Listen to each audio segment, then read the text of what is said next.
All the reasons why Amrit tells us states are bad is ultimately something that in the end we can fix. And insofar as we can prove to you that states can improve and that we can change all of the terrible structures that Amrit talks about, then we tell you then the state is necessary.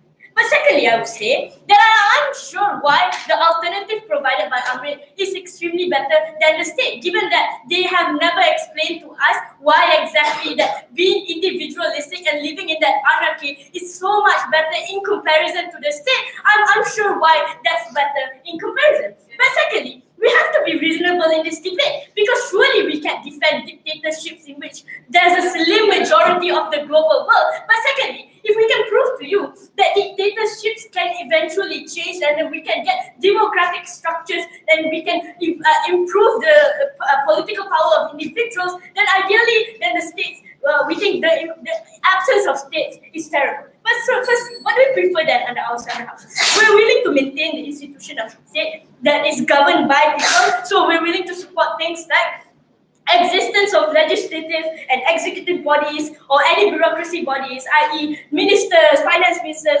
all those governors. But we also tell you that this does not happen in an authoritative state because there's a slim majority. But lastly, we say that this debate must happen in which we must evaluate how states have been in the past and evaluate how has it treated individuals so far. So, firstly, clarification. If the assessment of the world before, the whole Arab Spring failed to overthrow dictatorship, so in those instances, do you regret the existence of a state?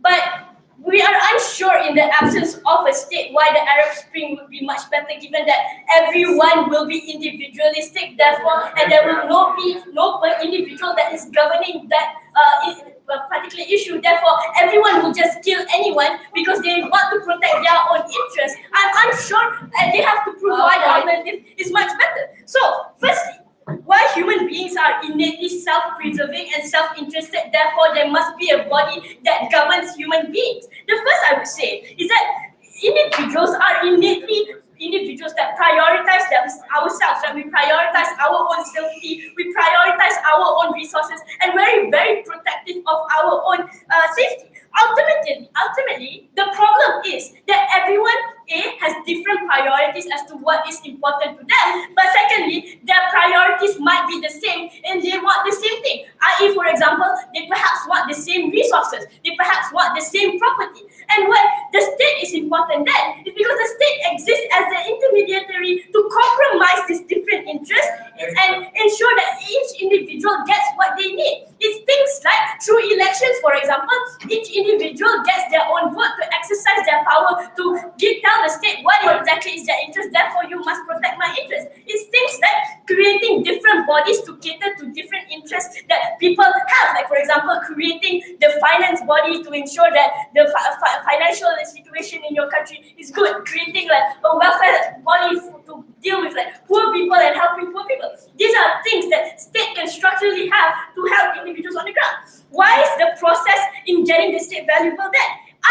One is the most valuable, it's the most transparent process that we have in the moment that it's like there's more scrutiny as to how the process is going, there's media airtime as to what each politician is saying, therefore it's the most transparent as to what exactly our individuals are doing. Contrast that to a world where individuals prioritize themselves and you have no idea what other individuals need and how exactly you are going to regulate and balance out those different priorities. But secondly, we tell you it's the most equal power that each individual has, given that everyone has power in exercising their democratic rights. For example, they are able to vote out politicians, they are able to vote in their own interests and through elections and voting. We think though that is more power in determining and protecting your interests. Contrast that, so So even in the circumstances where that power is disproportionate, right? So the state can regulate itself, like things like, for example, creating different bodies. Like, for example, the judiciary can regulate the executive body, for example, like can strike out laws that, for example, are not within the constitutions. The state can restrict how much political donation you can have to equalize political power and to ensure that each individual within the state has the same political power. The state can create laws like anti-discrimination laws to protect minorities, for example.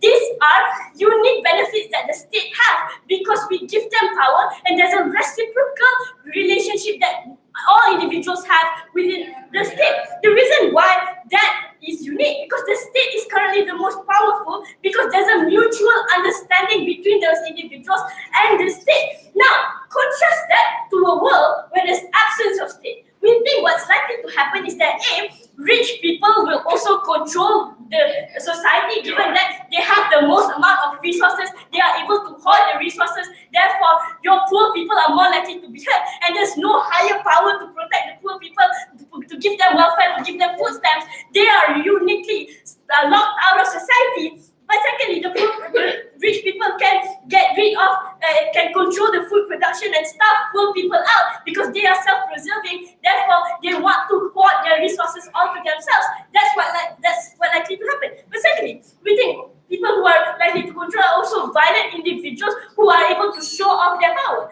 That's the world where they have to defend because people are innately selfish beings and there's no higher power to hold them accountable. But let's talk about this tyranny of majority that Amit talked about, right? Because firstly, I'm unsure why the contrast is better because given that every individual is individualistic, how do you balance out those different interests? But secondly, what the state uniquely brings in comparison is a reciprocal relationship, right? Because the state is directly obliged to help people because they rely on the support of people. That means that the state is obliged to provide necessity like healthcare, welfare, because they want the support of the people. The way that the state acts is commensurate to the amount of support that people have. Therefore, if enough poor people are able to garner, collectivize and garner support, that means they're likely to take a tyrannical leader out of the political system, for example. They're able to vote out a politician that doesn't protect their interests. These are unique benefits that we have under the state. We think that they don't have at all. Under their side of the house, people who control the state, society, are individuals who are ultimately self-interest that don't have zero incentive to help other people at all, and it's not a world where we want to live in.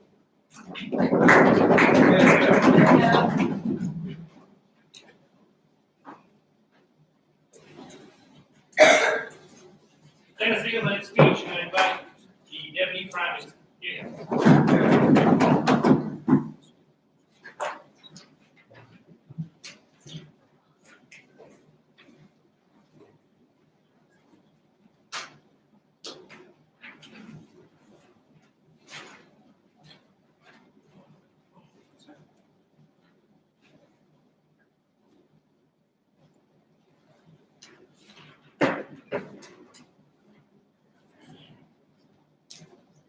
Mr. Speaker, the naivety of the whole opposition bench stems from the, like we can see it through Viha's POI and through the opposition speech, is that they've pigeonholed individuals into self-centrism and selfishness. That's not how most individuals are. And we do not agree with the characterization that individuals will function selfishly. Of course, they fulfill their own aims, but the concept of providing liberty to each and every individual, that it doesn't come at a cost to another person's liberty.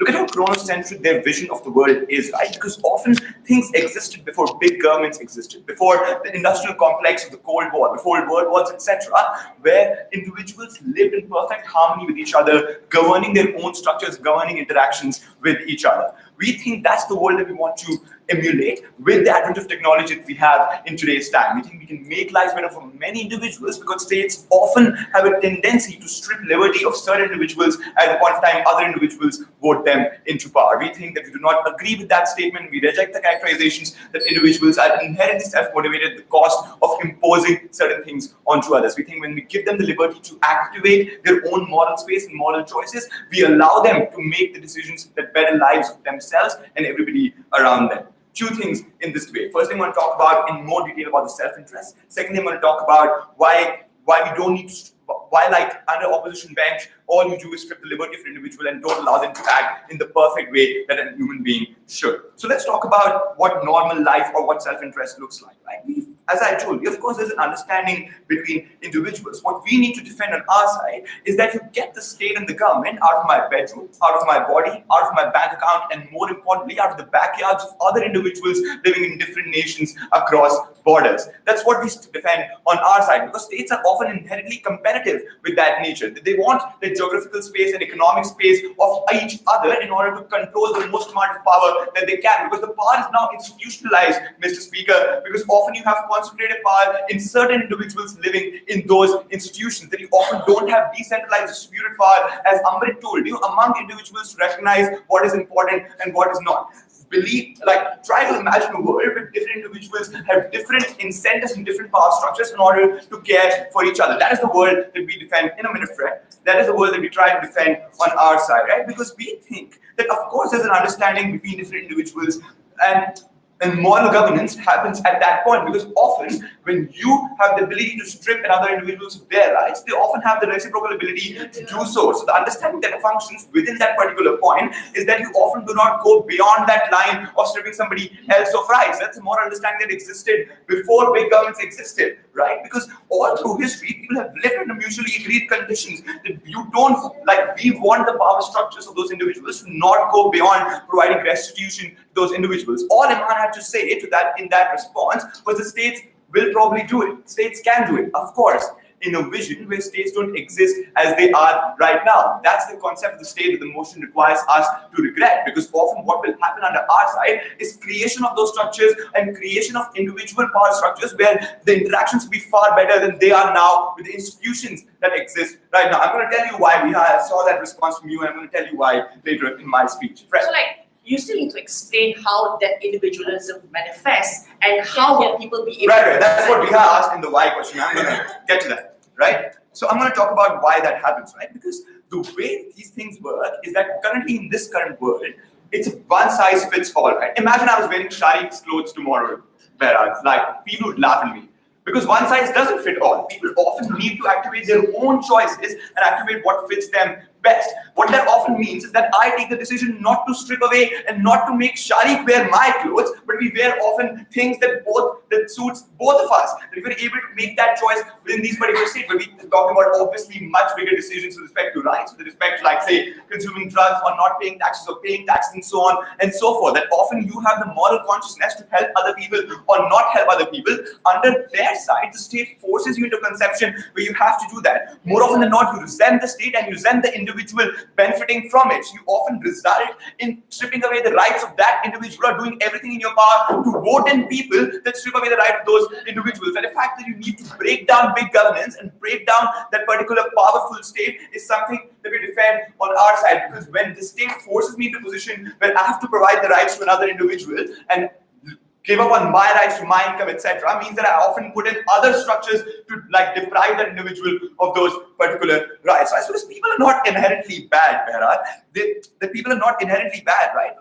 We want to uphold the right to life, right to property, and right to whatever you wish to do, right to liberty in of itself, right? We think that the moral space of an individual is the utmost thing that we need to protect under our side, and absolute liberty is what protects that activation of that moral space, right? Because choice only occurs in that particular conception of morality. At the point of time where big governments don't allow you to activate that choice in the first place, you're often very likely to take other decisions to prevent somebody else from taking that particular choice as well. That's how vote banks occur. That's how gerrymandering occurs. That you often take those decisions to strip other people of activating that choice as well. With individual interactions in small communities where big governments don't exist, you often have far better interaction between individuals. We think the state strips that away from you right now. We think everything that comes after that is served to the activation of moral choice. Every other particular action that you can take, your own relationships, the fact that what job you want, the fact that you want to have certain interactions with other individuals, certain relations with other individuals, means that it occurs after you have the ability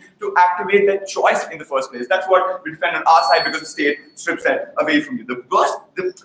We think, and most importantly, the logical conclusion of a big state existing is that it tries to strip away the liberty from all individuals. But more often than not, what it resides in, that's key to note here, right, is that you strip away from one particular group, because the people that vote in those states, or the person that controls the concentration of power, often belongs to either one group that they identify with the most. What it most often results in is that you strip away liberties of certain individuals, of certain groups that don't agree with your morality, don't agree with your ideologies, or don't agree with those philosophies. We think that leaves concentration of power in one particular communities, and in certain communities that often take away rights from others. We think in a state where everybody has the ability to activate their liberty, activate their choice, and activate their own morality, we have a far better world in which everybody is willing and able to do so. Logical extension on their side, the logical conclusion of that particular state structure institution is that you manifest into a state where it takes away from certain particular individuals based on who they are, not based on what they have done. We think we far better than moral consideration under our side. Very proud.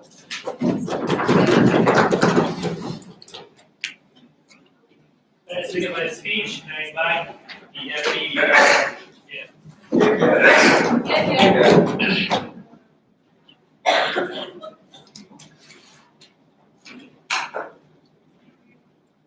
Cool.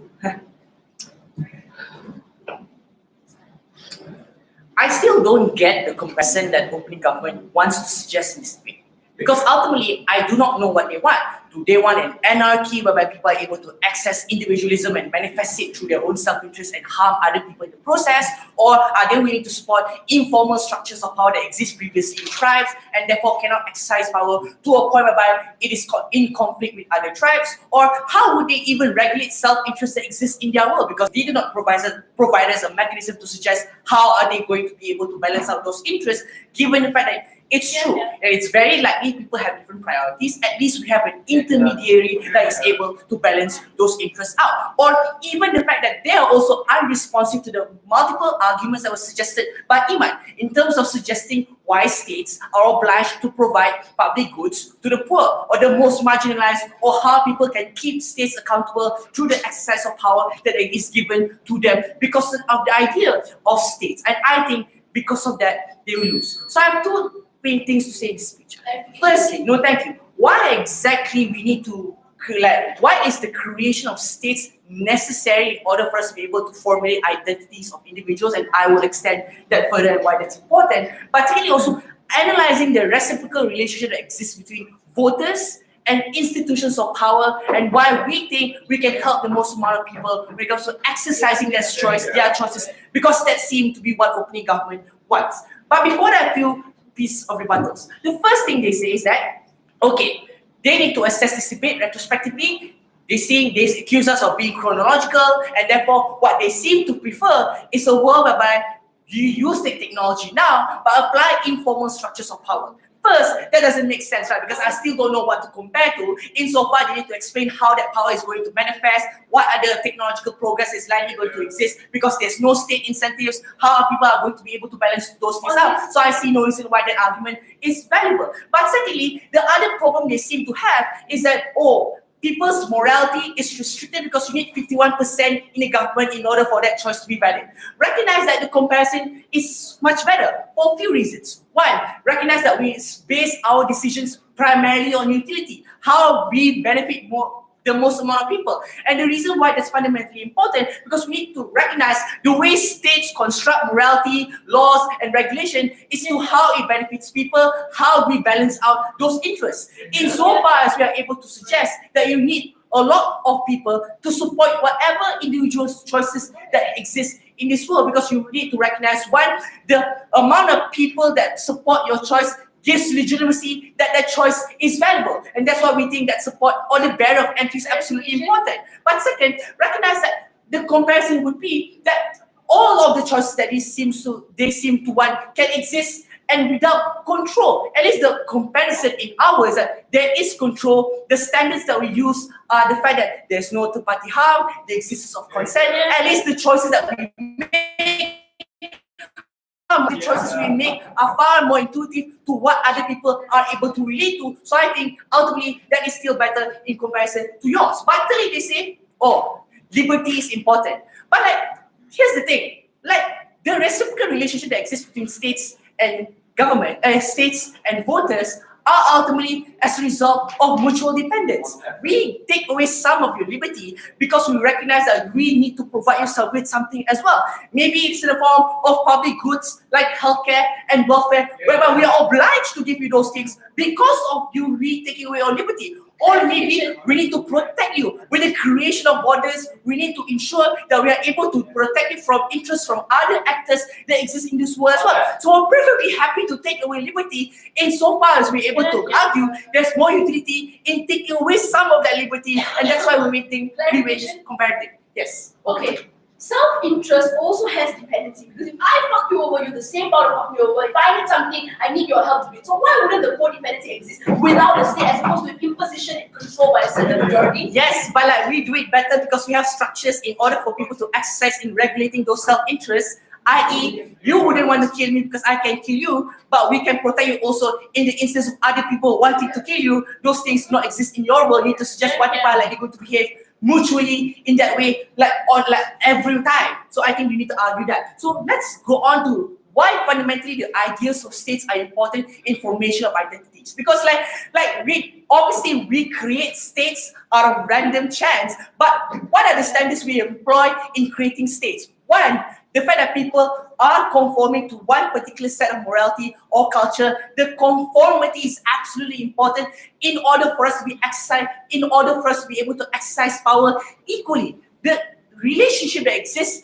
as a result of the creation of borders or power structures are important in order for people to be able to feel comfortable living. The fact that they know they have people they can rely to. They know that there are other people who speak the same language. They know that there are other people who share similar interests with them. So we say the creation of states ultimately provides meaning to people, because not only people are likely going to be feeling more comfortable in the world whereby they're surrounded with people they know, but the ability for them to find mutual dependence allows them to live life more productively. Comparing that in their world whereby they have to feel scared about if someone wants to kill them because they want to take away their private property, or they're unable to measure how other people perceive them in society. At least we give the illusion of certainty in terms of how other people are likely going to behave. We think that's much more preferable because of the idea of you behaving the same way and you being put in the same border. We think the ability to exercise choice becomes much better. But secondly, let's just talk about this. Like the conclusion to the first argument would be, in a world whereby there are borders and there are power structures, people are able to exercise choices better and in relation with other people too. And therefore we think it's more valuable for them to be in that state. But secondly, let's also talk about generally how borders and the reciprocal relationship that exists. Because the way states derive power is through support, and it's not through profit incentives as what opening government suggested. In a world of states, people are obliged to ensure that people are uniquely helped, because the fact that if poor people are angry with the state because the fact that they are being oppressed by corporations or the systems of capitalism, states uniquely have that power to mediate all of their problems, because the fact that they do not rely on money in order for them to be catered to. They rely ultimately on votes. They rely ultimately in the legitimacy of their support. We have a lot more things that could help the poor and the marginalized in our world. More food stamps, more job training, more housing grants, more educational grants, as a result of the priority that is given towards the poor, because they are a powerful block of voters and the state needs to prioritize. Ultimately, states provide social goods that corporations cannot. States provide utility that individual choices cannot possibly manifest. I'm so proud of those.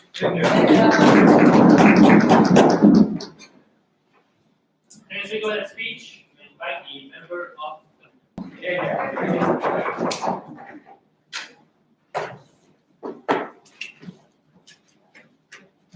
moves.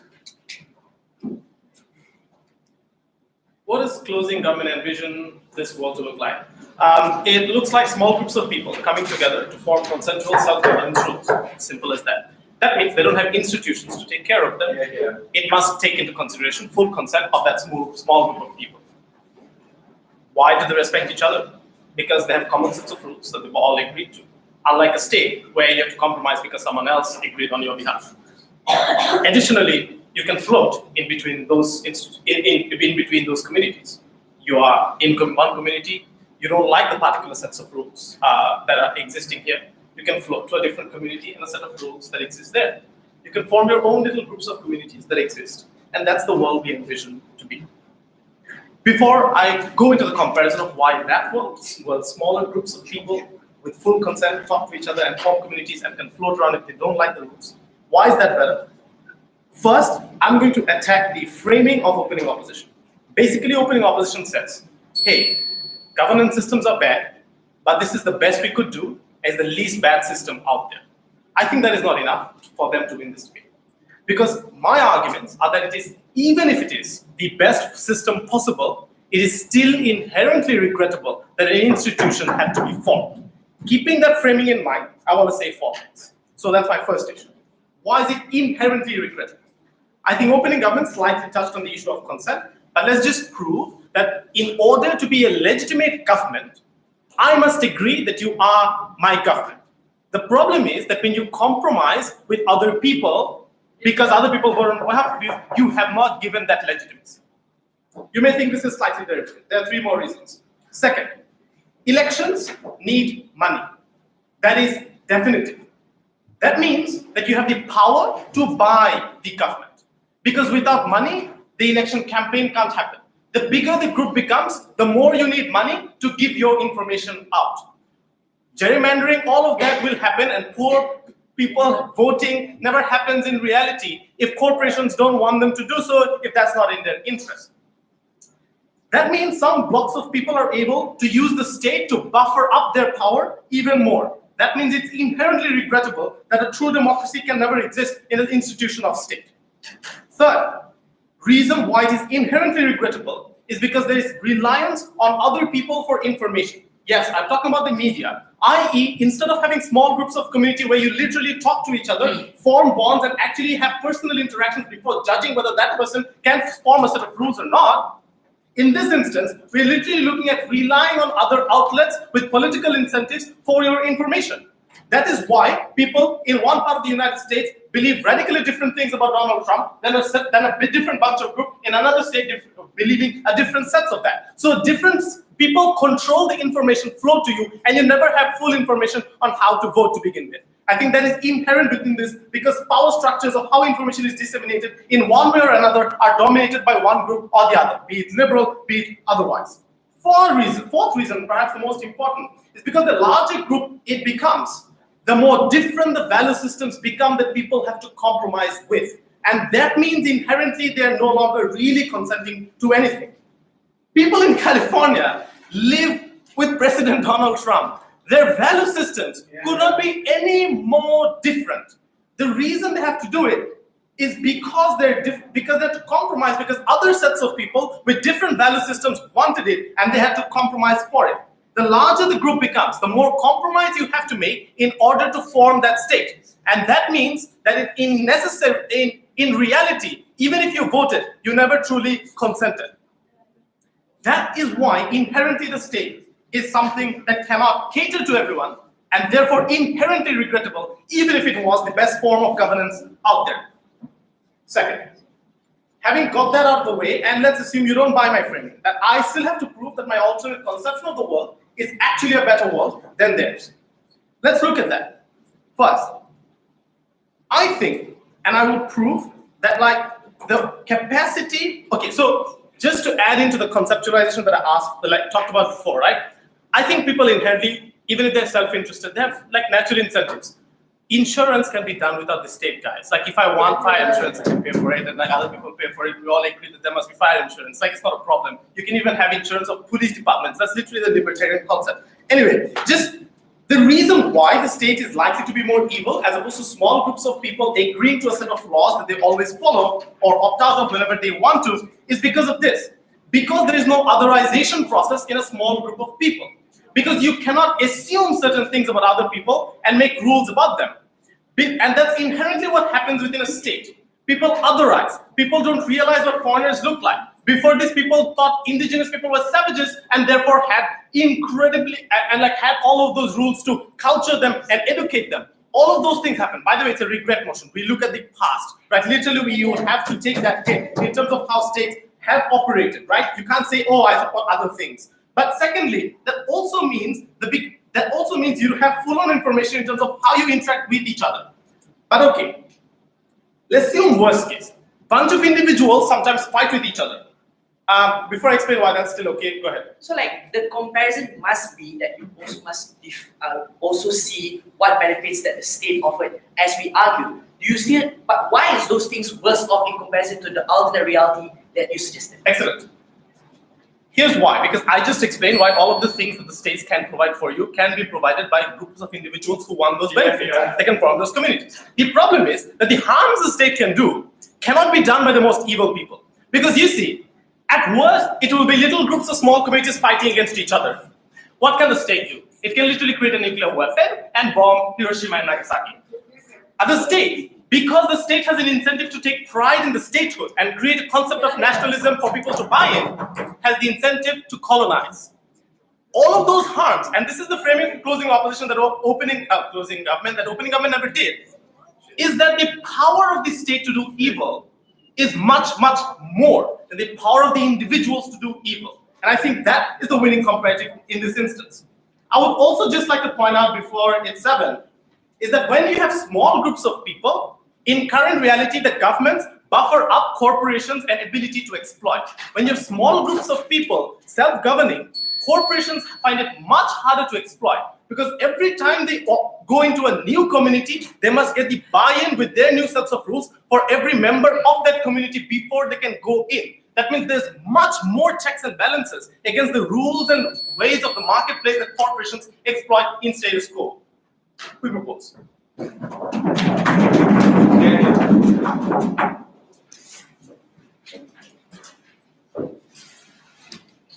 Okay, we go ahead speech and I invite the member of opposition.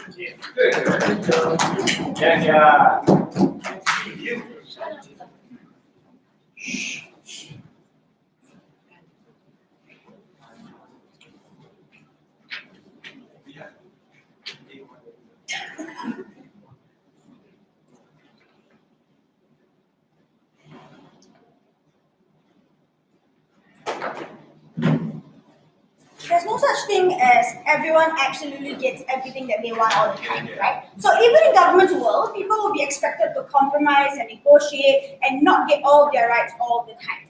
This debate is about which version of compromise achieves the best outcomes for the most number of people, and they have to prove that small communities of codependency create better compromise for people in order to create better outcomes for a larger group of people. Therefore, the concession from OG that collectivization will still happen anyway is the most damaging characterization to government bench, and we'll talk about their version of collectivization versus ours and why it functions. 2 extensions in this debate. 1, how did the institution of the state begin and why the institution of the state in that version of collectivization was the best case outcome out of all of the other collectivizations that existed. 2, why collectivization based on state boundaries and nationalism are superior to other forms of collectivization, clashing directly with analysis from Ahmed's PM speech. Before that, dealing with CG. The first thing is this. All of their arguments about very large states being problematic because compromise is limited is an argument for state governments and not federal governments, or just smaller countries, not the absolute lack of any institution whatsoever. Meaning that you can still have some institutions and some be ability to have neutral arbiters without having like multiple layers of bureaucracy that exist in the federal government of the United States. The second thing is this. This whole I regret it even if it's better than the alternatives makes literally no sense, right? Because nothing is perfect in this world and everything has harms. By that logic, all of humanity and the entire world should be regretted, and this debate is truistic. That cannot be the logic of how this debate functions. There must be a comparative where you can prove that your version of codependency is better than ours. We're going to deal with that in extension before that short. Can you tell me why number and large group of people is the only metric we care about under your world? We never said there was about numbers and largest groups of people all the time. Here's the deal, right? We think that the institution of state is about being a neutral arbiter between collectives. Because collectives already exist even in their world, and in any circumstance, you need the ability to bring these collectives together. So let's start with this. How did the institution of the state begin? The world started exactly how OG wanted, right? Everyone's individual, you choose your own collectives and interests, you supposedly pick what is your priority, you go through that. The survival of each of these collectives required negotiation, compromise, and working with each other, or killing each other so that you could use the other person's resources. Right? In these 2 alternatives between how your collective gains the rights or the resources of the community community, you had to choose what was the best outcome. One outcome was where you killed each other. That was the tribal lifestyle, the tribal mindset, where tribes just take over each other all the time. Where codependency eventually resulted in set boundaries and rules and traditions. Once you hit the level of it becoming tradition, it is just as hard to reverse as all the state institution problems that they claim existed anyway. Or you create the best case scenario where you find a neutral third party that's not invested in the cause to come and sit in the middle and be like, look, these are the things that this side wants, these are the things the other side wants. Let's find a neutral in between to create some sort of compromise. This creation of a fair, formal third party is where the state began. Is that where it is now?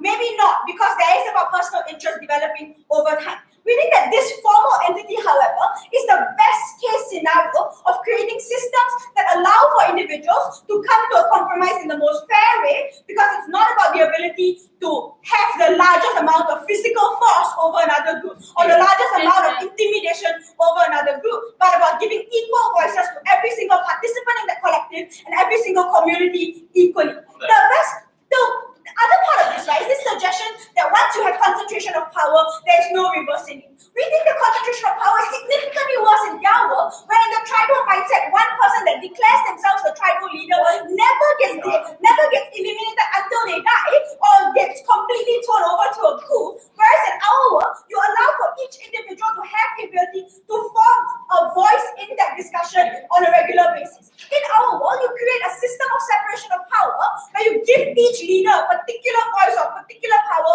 and another leader another power, which means the concentration of power doesn't happen in just one individual, but in a collective of elites as well. When you have a collective of elites, that means that you create a separation of power that prevents the power monopolies that happen in tribal collectives anyway. We think that means you have a better extent of democratic voice and a better extent of equal rights for people. What's the end conclusion of this? Government says codependency will happen anyway. The codependency on their side eventually results in rules and boundaries anyway, since they claim that these collectives need to negotiate with one another and compromise as well. The difference in their world is that once those boundaries are set, they become tradition, they become things that are expected of collectives and that are difficult to reverse. In our world, you see a world where people can stand up and voice, go through elections, go through processes that are toppling. Is it perfect? No. But we have a way to change that with exactly the same mechanisms of allowing people to have better voices, which means the ability to have better codependency negotiations happens in a world where there's a third-party institution and formalized rules and processes that allow for these rules to be adapted and changed. In their world, there's no system or process or procedure that allows for changes in negotiation and changes in compromise that exist within collectives. That means as long as collectives continue to exist in their world, there's less change for people to have the rights in their world than in ours. So if they claim they want more rights for people, more equality for people, more ability to voice their opinions on day-to-day interactions, it happens in our world and not in the world where tradition becomes norm. Why is collectivization based on state boundaries and nationalism superior to other forms of collectivization? Mubarak claims that these individuals can just float between collectives as and when they feel like it. This is not true. It is immutable characteristics that will become the main collective that people fall behind. Because if it's not for collectivization by borders, it will be collectivization by skin color, by religion, by gender, or by things that immediately create in-groups and out-groups that other people cannot opt into. Once you decide that my collective is based on purely skin color, it doesn't matter what the other collective says because they have a different skin color. There's no way to find an in-between. What borders do is that it's a characteristic provided to create commonality, to push these other collectives into intersectional groups, to work better together, to create the codependency that they wanted on that side. If you want the ability to have collectives and groups of people interact with one another, find a middle ground, and find the best case scenario for the most number of people in society, you need them to not treat the other person as an out-group, but to have something in common with them. That one thing in common is the border, that one thing in common is nationalism. That's why closing opposition wins.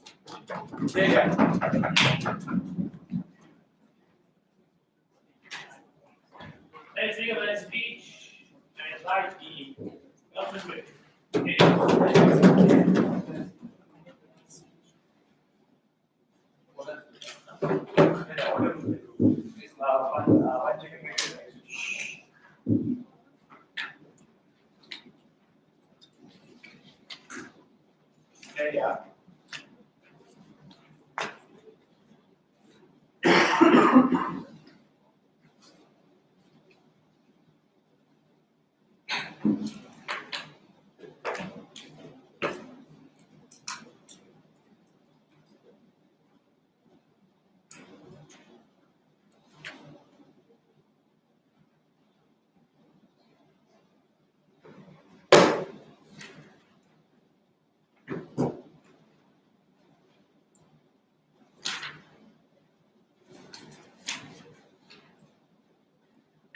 quite get closing opposition's case, as because we inherently regret tribal leaders because that is a form of government, that is a form of states. We very much regret those form of leaders. What we want is a community where everyone, each and everyone, can be able to make decisions, talk about discussions, and think about like what sort of like if we want to make negotiations with a different community, we can do that. And if you don't agree with us, it's okay. You can always flow to a different community. There are no existence of tribal leaders. Why? Because that is the very form of restriction that states impose upon people that we regret. So therefore, we think that's that case essentially false. So let's deal with closing opposition's case. Firstly, we talk about the concentration of power. We think it's very important to acknowledge that we inherently regrettable that state imposes restrictions onto people, and why concentration of power even happens in the beginning is because of states, the accumulation of states, where my previous speaker has already told you that because of reliance of government, because of this lobbying power, that company has the ability to accumulate their wealth in order to lobby government into prioritizing which policies, for example, abortion or gay marriages. These are the very things that companies, the accumulation of wealth makes them able to actually decide what sort of balance they want to do. And also we think about it's very important to see the value, the vast different value system that exists in the status quo. We think because of states, democratic states are a composition of a large different region where people have different value system, where you have to compromise your own values in order to go with the government. There are literally people in a country where vote for gay marriages, but they cannot proceed for that law because a lot of people just simply doesn't care about this issue, and they cannot be who they truly are. We think it's inherently regrettable. We also talk about that the reliance of another people for information, right? Because we think that that also deals with the issue that opening opposition trying to talk about. You talk about the formation of identity. People speak the same languages, but in reality, people doesn't speak the same languages. People have different culture and different value. But the formation of such prevents you from actually being able to talk to someone who's from a different community because of the formation, the manipulation of states onto this media, telling people that you should not do this, you should hate those people because they're essentially savages, and you post your own value system onto that, where we propose a community where everyone gets to make decisions and people can always flow into a different community. For example, if you're gay, you can always flow to a different community where have no restriction onto whom you want to be, and so on, right? So second issue they want to talk about, like negotiations allows changes. All of these things about judiciary system, you give changes towards these people, you can help the people you want to help. The whole democratic system is flawed. Therefore, it cannot cater to everyone because in a large amount of people with large population, it is very, like when you vote, it doesn't actually matter anymore because your voice gets dropped by the majority population. And then that means that the larger the state is, the larger the compromise is going to be. And that is often worse because that means that these sort of minority groups have to compromise themselves. That means if they want to be someone they love, they are being put in jail because large amount of people doesn't agree with that or even care less to even vote for this policy. These are the very reasons why we cannot, this negotiations doesn't really allow changes because negotiation simply ignores the voice of minorities. And we also need to, the most important case that our closing opposition needs to bring to this debate is that why, and also there's the entire side of opposition bench, is because the power of states being able to do evil is much damaging compared to the individual community's ability to do damages. Why is that so? The closing opposition keeps on talking about, oh, what if you just kill each other? Yeah, we kill each other, but at best you get to kill what, one or two, or like even dozens. But look at the wars that U.S. started, killed millions and billions of people. It literally starts wars because of they want resources, the order of wealth, all of these, the creation of atomic bombs. That it's such a much more worse of a compromise. That it's much more worse of a outcome and alternative. That it's inherently regrettable. Therefore, we want individual communities in order for us to restrict ourselves, get up the restrictions, and stop with these things, right? What else did the opposition talks about? They talk about. Okay, before the next one, yes, closing. You don't need a tribal leader to have a tribal mindset. Once you found your group, what's the incentive on your side to ever find equality or ability to negotiate with another group? I'm sorry, can you repeat that? Once you found your in-group and your collective group, what incentive is there in your world to treat another in-group or another collective group instead of treating them in any way that gives you the most benefit?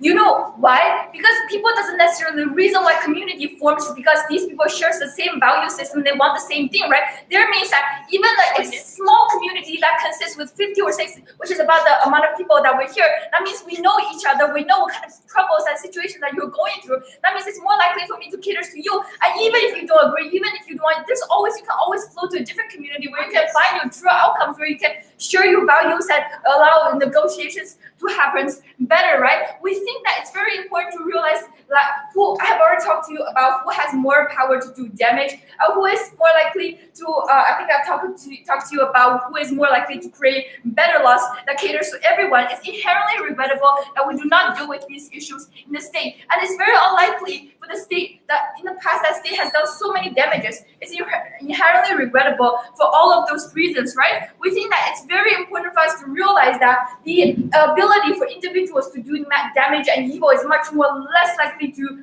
do so. We think about the formation of manipulation of states, the formation of power often happens when there are accumulation of wealth, when there are large intent and incentive for people to actually to kill each other and creating much more damaging weapons against each other. But all of those wouldn't happen if there were no institution of states, because that's a world where it's very hard for corporations to have lobbying powers, because it's very hard for them to exploit onto individuals in any community, because every time they want to go into make negotiations in each community, that means they have to have new check and balances, get a negotiation agreement from each and every one from that community, because if so, there are no negotiations. It's very much important to realize that compromise, to what extent with the institution of states, that compromise ever ends. We think that we do not want those things. We cater to everyone. We want a better world, which everyone gets to make intentions, where everyone gets to be themselves, where everyone can actually be who they want to be. Because in the institution where states exist,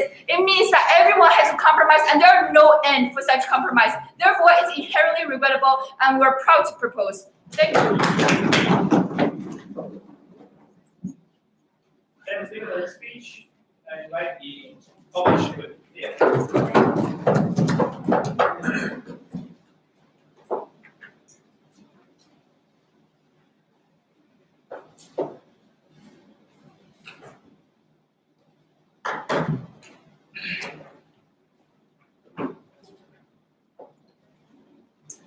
Throughout this entire debate, side government has been running on the case that is not mutually exclusive to their side, right? We can totally prove you on our side why the harms that they said our side will bring will exist on their side as well. And this is why we take this entire debate. So before I move on to my main substantive, I would like to directly rebut closing opposition. So number one, right, she talked about the things about the fact that their policy is a communitarian policy. Like, you join communities in order for you to have rally around the same people. And they're saying that there will be no leaders in this community, because that is directly the state imposition that they say. And we're asking you, how feasible exactly is this community, right? Because you said that you don't want to have any leaders, but inherently in human nature, all the more you want to distinguish yourself from the others. You have a louder voice, you want to make your voice heard more than the others. And if we take that on the best case and say that, our side, a majoritarian, the majoritarian regime will actually put limits on people's choices to a certain number. We say that their side is worse. Because why? Now nobody can make decisions at all. Because you don't have a central government in order for you to actually sort of regulate discourse. Everybody will have his or her points of view. How are you going to pass for such a majority for a certain way? So hence we don't see why their side would actually succeed. And we don't think actually why your side is feasible. No. Right. So second thing about the whole democratic. Okay. So second thing about our system, right? The closing whip of government came out and told us that the whole democratic system is false, and we don't actually see as much as Viha has responded to you, why you still have to argue for the fact that minority groups must compromise. Okay, let us set this straight, right? So what exactly is the state? Which I think that they actually failed, and they closed all eyes on that meeting. Okay, the three different factors of the state, and they're all for the separation of state, the legislative, the judiciary, and the executive. All they've done to give us was the acts that the leader of the parties were, the prime ministers. And I put closing opposition, Trump, right? All he talks about, his closest example to the state is Trump. And we think that that's just only one aspect of the state. And we don't think this is how exactly a state should work, right? We have things like the legislature, which are policymakers, independent policymakers, making policies for people, for the people. And we're not oppressing these people, okay? Second thing would be the judiciary. We decide on laws. The reason why there are so many people protesting against Brett Kavanaugh when he was going in, because of the fact that they knew how important the judiciary was in order to protect certain people's rights. So the judiciary is there because it is supposed to be independent and to protect the rights of the people. And hence we don't see why all the examples about authoritarianism, about oppression, stripping away people's rights will work in a system where there are such separation of powers to which they actually fail to actually engage with us on that side, right? So the third thing about this thing would be the power of the state being able to do much more damaging as compared to their side. If we are saying that the world's going to be ruled by a communitarian system, I don't get why closing opposition actually told us the number of casualties would be maybe 2 or a dozen. Look, if the whole entire world's going to be ruled by the system, more people are going to be killed as much as when we are going to be killed and when we are having regimes or wars by countries, and when we don't see why such a thing is on their side. Secondly, you talk about the harms, right? We say that even more in small communities, we have things like echo chambers. Because you're small, you need to rally amongst and be united. If not, immediately you'll lose all support. You'll be on your own. And echo chambers are the most perpetuated things in small communities. And that's why we say in small communities, it's even more harmful if they exist on their own. We have brought to you about the point that in a state, small communities rally together in order to reconcile differences, to learn how to live together. The state is a permanent thing for you to say that, hey, I'm going to be living for you for my 80 years of my life. I better settle my differences in order to maintain some sort of security for myself. To which they didn't give us an alternative about that. And we say their policy completely fails on that point, right? So moving on to my main entire clash of this debate, okay? So number one, before I go on, yes. I'll take here. Right. So the major crux of your case is that we can't get anything practical done. We can't get laws instituted. Can you tell me why is it more important that the ability of the individual to not operate those laws? I'll get to that soon in my speech, right? So the main things about this thing, okay? So if government wants to take on the idea that humans are naturally altruistic, okay, we'll engage with you on your case. You want to hear some responses? You want to think that humans are naturally altruistic? We'll have some sort of communal bond, and these bonds are stronger than anything else that the world can give you, like money, like power. Okay, we take you on that point, right? They're keen to share, they're sympathetic, and stuff like that. And yeah, we're going by the philosophy. It's a philosophical debate of Hobbes, of Locke, right? Of Locke, right? So Locke argues limited government intervention. He argues that, we should all have minimal, because we're all good, right? Humans are born inherently good, and that's why we should have limited government intervention. We agree with that point. Humans are born inherently good, but we are arguing in status quo. And in current status quo, there is capital and there is property. And this actually incentivizes people to actually accumulate and procure more. Because with capital and property, you see a disparity, right? You see what you can get, which position you can be with more property, and all the more people will become greedy and they'll become selfish, and all the more they will be felicitous in order to seek for more property rights to gain. And this is when, right, circumstances actually changes the individual. Individuals, we agree with you that individuals may be altruistic, but in the real world which you are debating in, individuals are no longer the case. And that's why we see why this entire debate fails. As much as they think, as much as we think it's unfair for them to say that the states are stripping away the rights of individuals, we think it's unfair for them to say that humans are naturally altruistic and that they're all good. And as such, the entire case fails, right? So more about that. Why all the harms to society are not just mutually exclusive to outside, but not theirs. They talk about colonialization, like more states wanting to subjugate other states because of the fact of states. We already told you that this exists in the world as well, right? Basically, they're having mini states, like mini communities, people that are directly, drastically different from other people. And already you will see through that, people will want to subjugate others. Then in their sphere, right, things like ethnic cleansing will be done by the more powerful states as compared to others. You talk about institutionalized sexism and racism. We think that happened on their paradigm as well. And in fact, it's not even institutionalized. Sexism and racism are things by human nature. Inherently, the man thinks that he is more masculine for the lady because he has more bigger muscles, a bigger body, and this will happen on their side, but no intervention for the state will happen, and this will cause more harms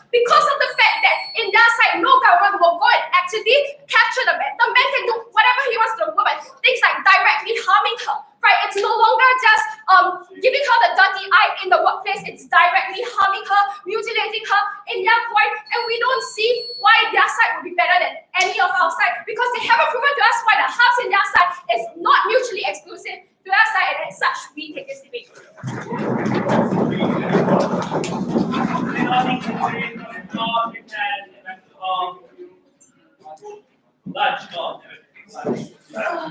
Shit. Hello, Mangalam.